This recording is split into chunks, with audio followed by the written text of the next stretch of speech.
Been restoring this old table, and that's pretty. It was a pretty crusty old table.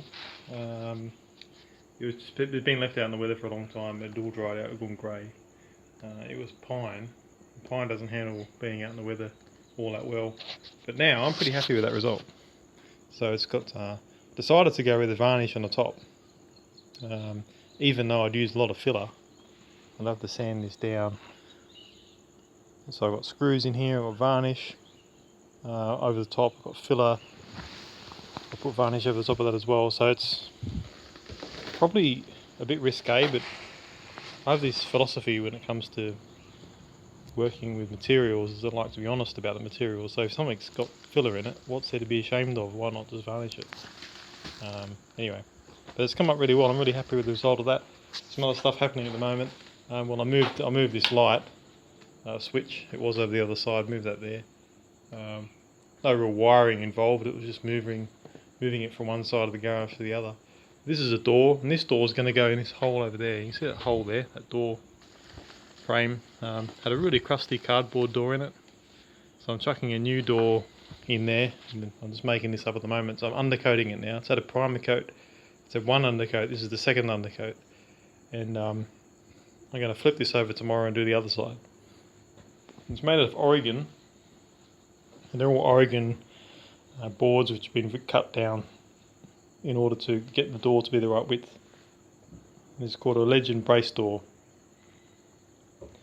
and it's going to be a high gloss white, and it's going to look great over there. It's going to really finish this wall of the back building here, which at the moment has been marred by the what was a really crusty door. I've just taken the thing off because it looks so bad, but in a few days that'll be in there and I'll show you guys. Anyway, so let's go out the front and have a look at the Marigolds.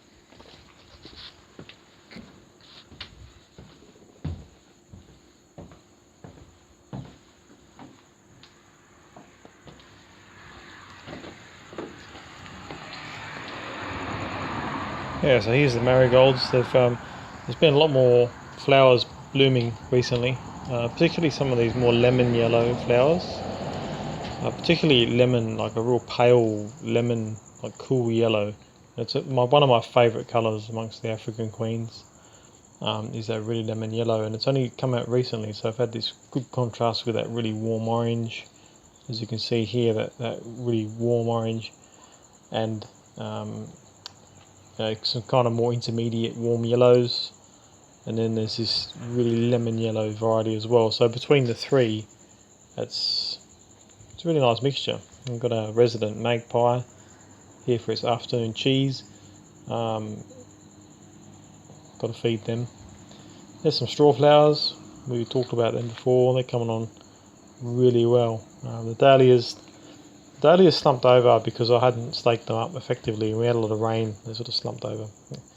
So you can see the full array of marigolds here. This is the different variety. I've forgotten the name of this one. This is a more wild type variety, a coarser flower, and more stringy. They're not quite as bulbous as the African queen. They tend to be more of the orangey colour too.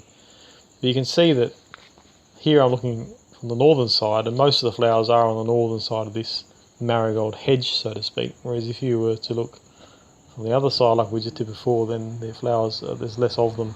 So there's definitely more flowers on the northern side of the hedge, which is really interesting. It just goes to show how the aspect of the garden or the plants that you're growing is really important.